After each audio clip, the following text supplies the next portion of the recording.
This video is going to help you feel so prepared for after having the baby. So many videos talk about labor, so many videos talk about your baby registry. This one's going to be all about you feeling prepared, because a lot of people are just not talking about these things. And quite honestly, I had no idea what to expect with my first baby. And even after having the second and third, I kind of forgot. And so this video, we're going to talk about your bleeding after, your perineum. We're going to talk about afterbirth contractions, your Kegels, milk supply, and just how much rest you really need after having the baby. Hi, my name is Lana from girlteachme.com, where I talk about new motherhood, real food, and just creating a peaceful home for the people that you love. And one thing I'm really passionate about with new motherhood is labor and delivery. I just feel like it's something I wish I had had the ability to sit down and talk with somebody about before I had my first. And those experiences have been actually really beautiful for me. Challenging, but beautiful. And I feel like I have a lot to share to encourage you and to help just educate you so you feel more peace and less anxiety around the topic of birth. So let's jump right in. So one thing to know is that right after labor, your placenta is going to come off of the wall of your uterus, and it's basically going to be like a big scab on the inside. It's going to be more blood than you're expecting. It's going to be more blood than a period flow, and it's going to keep on for a little bit of time, and that's going to vary from person to person.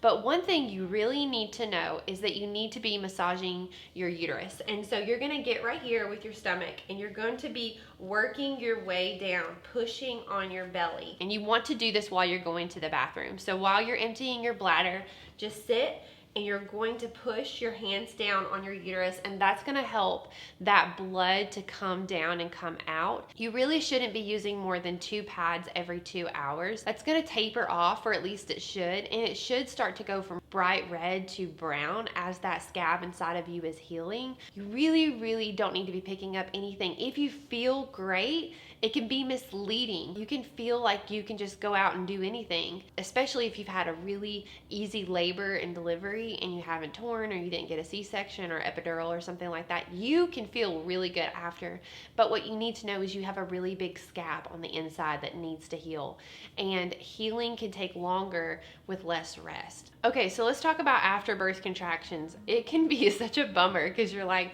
what? I just finished labor and now I have more contractions? Yes, but it is helping your uterus go back into place. It is productive, and it can be kind of painful. It can feel like just kind of bad period cramps, which, like I said, is kind of a bummer because you've already gone through labor. So just staying really calm, very similar to when you were in labor, just breathing through them. But just in general, I feel like it helped a lot for me to empty my bladder before I nursed the baby. I think when I nursed the baby, it just kind of brought on some of those contractions, and it can be really uncomfortable if your bladder is full. So I would say just going to the bathroom, emptying your bladder, changing your pad and all of that, and rubbing your uterus, and then going to sit down and get set and nurse the baby. Okay, so let's talk about your perineum. So that's like the outside skin down there, and for some people it tears. I've actually never torn. I've done 2 water births, and I felt like the water really helped that skin soften, but it is pretty common if you do tear, and if you've had stitches and things like that. It's just always just really important to keep it clean. That's why I think a peri bottle is really helpful. Instead of wiping after you go to the bathroom, it's just really helpful just to spray everything off and stay away from wiping and just letting that area heal. One thing that my midwife has done that I absolutely love, and I found the sitz bath that she actually recommended. I put a picture of it right here. She actually put the herbs inside of a baby cap, of a newborn baby cap, and wrapped it up. So it's almost like a big tea bag. And we put it in a hot bath, and that's the first thing I sat in after labor. But it feels so good to sit down in this tea bath, and the herbs really promote healing. I actually used the tea bag for a couple of days, maybe like 3 days, and got multiple baths, and just that heat and that tea was just really restorative to my perineum. So rest. My midwife told me don't do any housework for a whole week. And she said, trust me, it'll all be there in a week. And she was absolutely right. She encouraged me to be humble and take help from people. If somebody was willing to help me, just to let them. If somebody's willing to let me bring them meals, to let them. She also told me that when guests came, to keep my PJs on so that they would know not to stay very long. And I think that sounds kind of bad, but I think if people see you with makeup on and your hair done and your clothes on, they're like, oh, you're great. And I think there's a temptation with your first baby to be like, wow, look how fast I bounced back. But actually, the more kids you have, the more you realize that's just not super wise. The most wise thing you can do is listen to your body, and that's resting. That's what you really need to do, because there's a lot of times that, like for maybe my first or second baby, I was up doing far too much and it ended up taking me way longer to heal. You can start doing Kegels immediately, start building up strength again with your pelvic floor. You can be doing up to like 200 Kegels a day. And that's just mainly thinking about squeezing that pelvic floor, just squeezing it up and in, and just getting those muscles just moving again because they've been so stretched out. And it's just going to be really, really minimal. It's not going to feel like exercise.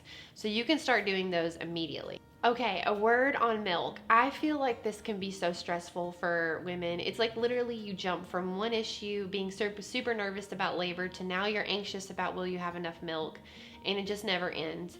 And I really think this kind of goes back to just trusting. Like, trust that your body knows what to do, and give your body some time for the milk to come in.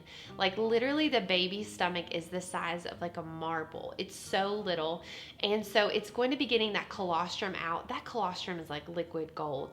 Literally amazing nourishment they've found in colostrum. You're probably expecting to have a lot of milk, like thinking about a full bottle, but that baby, like I said, his or her belly is so little. So just trust that if you're just getting drops out and you don't feel like you have much there, it's okay. 3 solid days it can take for your milk to come in. And when it comes in, it's really going to come in. But the best thing you can do to be helping your milk to come in is drinking lots of fluid, is resting, and nursing, putting the baby on the breast as much as possible. Like literally every time that baby cries, just put the baby on the breast. Try to stay away from pacifiers for the first couple of weeks, but especially until your milk comes in. When your milk comes in, you might get a feeling of engorgement, and that can be super hard and kind of painful. But if you get any knots, just rubbing them out, that can be really helpful. Some heat can be helpful. Even some ice packs. I've seen ice packs you can put into your bra if you're feeling like you're just really sore and engorged. Your nipples are going to hurt for a while. I mean, really, they just are.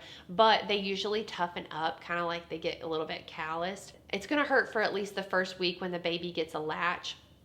I could go more into that. This isn't a whole breastfeeding video, but just make sure you're getting a really good latch. Like if that latch is really painful, break the latch so you can stick your finger in, push the baby's tongue out, and start again. And it's a really good idea to get a lactation consultant on board. That's what they're there to help you with. And if you think about how much formula is going to cost you for a whole year, a $50 to $100 to $150 session with a lactation consultant is not bad. They are so helpful. They are there to encourage you. The La Leche League is a great, amazing resource online. So I have a couple of other videos that I think could really be helpful for you. I have a whole pregnancy and labor playlist that I will link right here with my positive natural birth story, how to keep babies happy, and then the 5 things I would put on my baby registry after having 4 kids. So you can head over to girlteachme.com. If you click on the shop button at the top, I will have a list of all of my baby favorites for you. And I'll also have a blog post with this video with a whole list of everything I'm talking about, plus a couple of extras. I could talk about this topic all day long. It gets me so fired up. But I hope that these tips have been really helpful for you. Maybe just go ahead and save this video so you can come back to it later. Make sure you take some notes. Go ahead and get those things ordered if you have not yet had your baby. And if you just had your baby, I'm so happy for you. I know all that hard work is so worth it staring at that beautiful face. And so congratulations, Mama, you did it.